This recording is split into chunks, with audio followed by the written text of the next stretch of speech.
Brothers and sisters of Africa, today we witness a turning point in our history. For too long, the West has dictated who arms us, who protects us, and who controls our future.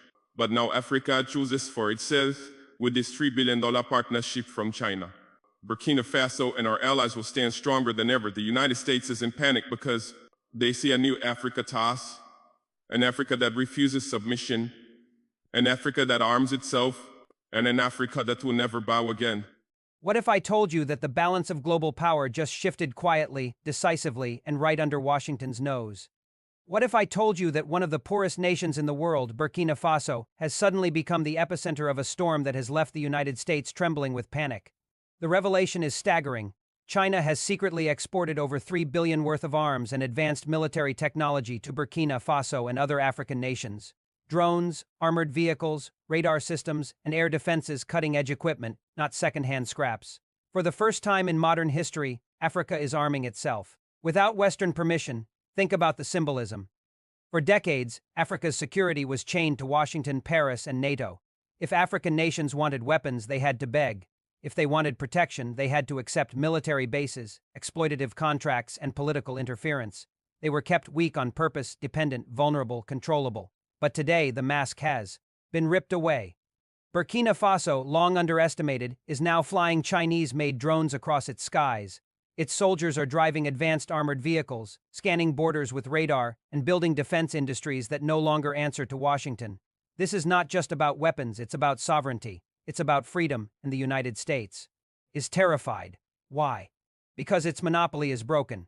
For decades, America used arms sales to control Africa. Guns came with conditions. Tanks came with contracts. Drones came with debt. Every bullet was a leash. But now Beijing has torn the leash apart. No political strings, no foreign bases, just tools for defense, given to a continent that has been denied security for centuries. The panic in Washington is real. U.S. officials are scrambling, think tanks are screaming, and Western media is already pumping propaganda claiming China is fueling instability. But Africans know the truth. The West doesn't fear instability. The West fears independence. This $3 billion arms deal has exposed everything: the weakness of Western dominance, the hypocrisy of its aid, and the unstoppable rise of a new Africa. Burkina Faso is no longer a pawn, it is a player, and its message to the world is crystal clear. We will defend ourselves. We will choose our partners. We will never bow again. So when you hear the phrase U.S. in panic, understand this. It's not the weapons they fear. It's the freedom those weapons represent. The age of dependency is over. The age of sovereignty has begun. The world has just witnessed a revelation that is sending shockwaves across Washington, Paris, London, and every Western capital that has for decades considered Africa its private chessboard. A report has surfaced, exposing that China has quietly but decisively exported over $3 billion worth of arms and advanced military technology to Burkina Faso and several African nations, and the impact. The old game of dependency has been broken. For years, the United States and its allies held on to one critical belief: that Africa would never escape the military leash of the West, that if Africa wanted planes, it must beg Lockheed Martin. If it wanted tanks, it must go to Paris. If it wanted drones, it must plead with Washington. The belief was simple: military power equals dependency. But that calculation has just been shattered.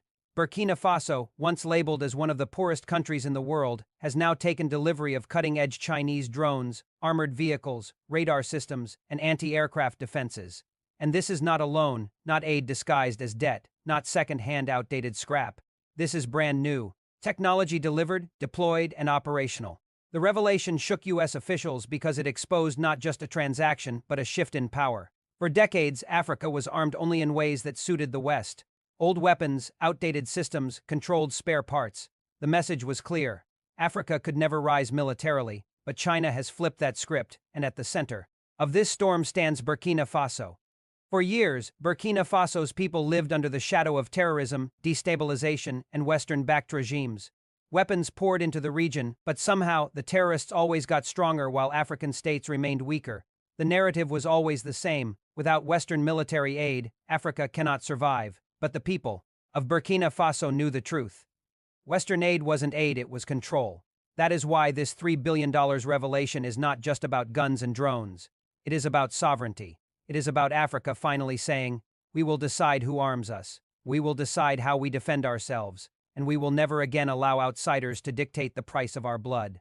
The United States is in panic because this exposes something deeper, the crumbling of its monopoly. For decades, Washington used arms deals not just to make money, but to shape governments by loyalty and dictate policy. But now, for the first time in modern history, Africa is arming itself outside of Western hands, and there is nothing the U.S. can do to stop it. What does this mean? It means African nations no longer need permission. It means Burkina Faso can defend its borders without waiting for Washington's approval. It means Niger, Mali, and Guinea can coordinate with allies without fearing sanctions. It means the West-sold playbook is finished. China has given Africa something the West never truly offered: respect. The weapons are advanced, yes, but the deal itself carries no colonial strings. Beijing did not demand bases, did not insist on military advisors controlling African armies, did not dictate political outcomes. Instead, it said, "Here is what you need. Build your future," to the United States. This is terrifying. Not because of the weapons themselves, but because of the psychology. Africa has tasted independence in defense, and once that taste spreads, there is no return. Think about the symbolism: drones flying over Ouagadougou, carrying the flag of Burkina Faso, not borrowed, not leased, but owned. Anti-aircraft systems scanning the skies, ensuring that no foreign power can bomb or intimidate without consequence. Soldiers equipped with modern gear that matches, and in some cases surpasses, their Western counterparts. For Washington, this is not just a military loss, it is a loss of narrative.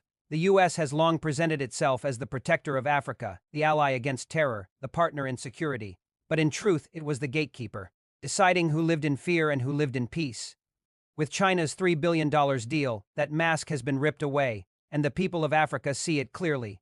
Crowds in Ouagadougou chant slogans of pride, no longer asking for help but demanding recognition. Leaders in Bamako and Niamey send delegations to Beijing, eager to secure similar arrangements. The era of begging the Pentagon is over. The era of sovereign partnerships has begun. Of course, the United States is not sitting quietly. Already, Western media outlets are spinning the story, painting it as China fueling instability in Africa. Reports are filled with words like dangerous, reckless, and destabilizing. But Africans are laughing at these headlines. How can those who armed dictators for decades, who bombed nations into rubble, suddenly pretend to care about stability? The truth is simple.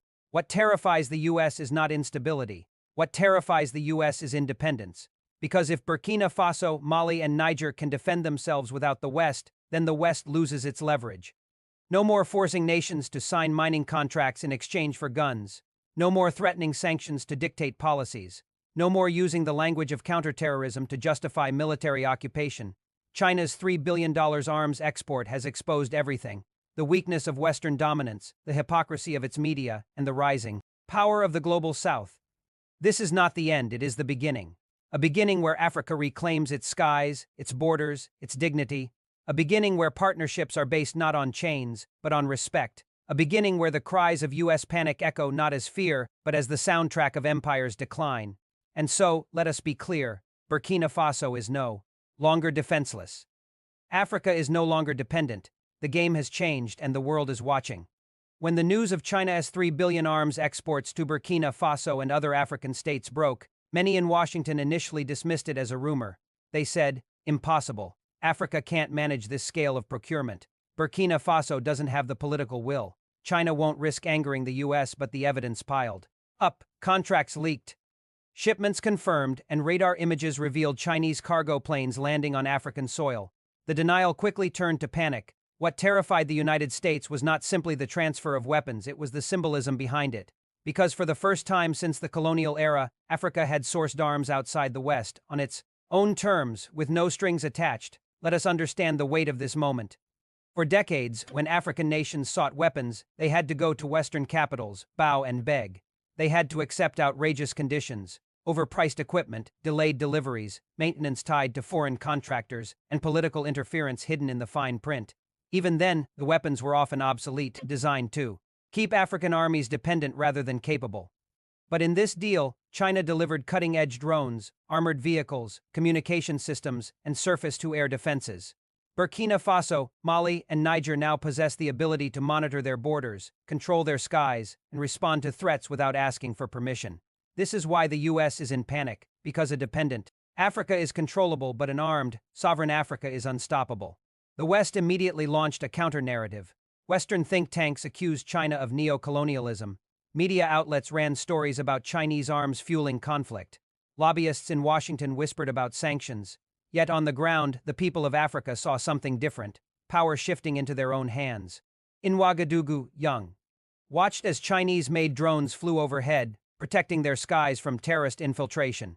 In Niamey, Nigerian soldiers tested armored vehicles that rivaled anything in NATO's arsenal. In Bamako, radar screens lit up with tracking systems capable of detecting aircraft long before they entered sovereign airspace. These were not symbolic purchases, these were transformative assets. And the economic impact is equally profound. The $3 billion deal was structured not just as exports, but as technology transfer.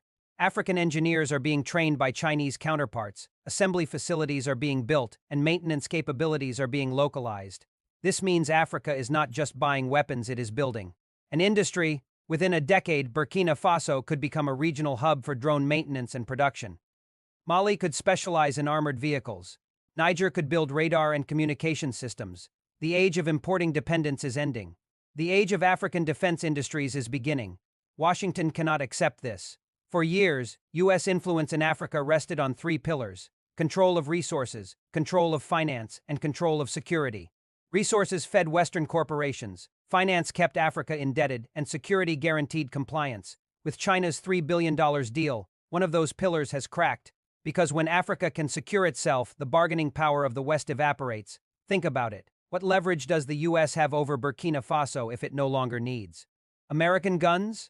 What pressure can France apply to Niger if Niamey has its own drones and defenses?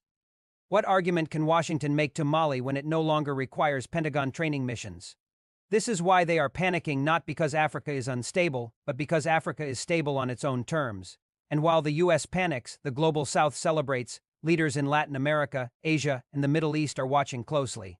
If Africa can break free, why not them? If Burkina Faso can transform dependency into sovereignty, why can't others? The deal is bigger than weapons, it is a blueprint for liberation. Of course, challenges remain. Western powers will not stand idle. They will attempt sabotage. They will push propaganda, fund opposition groups, and exploit internal divisions. They will try to sow fear, painting China as the new colonial master. But Africans are no longer naive. They have lived through centuries of Western domination and know the difference between partnership and exploitation.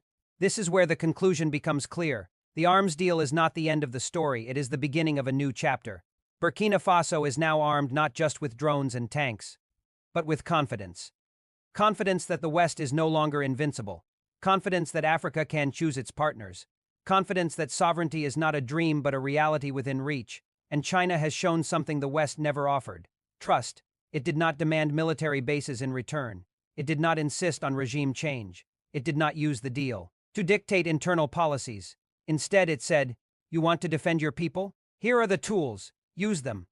That alone has redefined the meaning of partnership in Africa. For the United States, this revelation is devastating. Its monopoly on African security is broken. Its narrative of being Africa's protector lies in ruins, and its influence is eroding faster than it can respond. The panic is real not because of drones or tanks, but because Washington sees the writing on the wall. The empire's grip is slipping. Burkina Faso and its allies are not just buying weapons, they are buying freedom.